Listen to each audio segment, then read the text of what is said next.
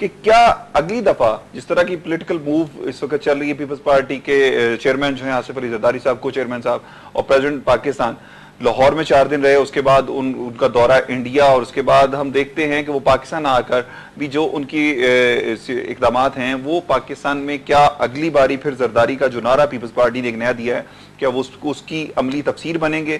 کیا سمجھتے ہیں کہ اگلی دفعہ پھر زرداری صاحب ہی آئیں گے؟ میاں صاحب 18ویں ترمیم ہوئی، 19 ترمیم ہوئی، 20ویں ترمیم ہوئی، جی جی، اور اس پہ سب نے متفقہ کی. سینٹ کے الیکشن انہوں نے کرانے تھے، ہاں جی، انہوں نے کہا، دعوے سے کہا تھا، اور سینٹ کے الیکشن ہو چکے ہیں.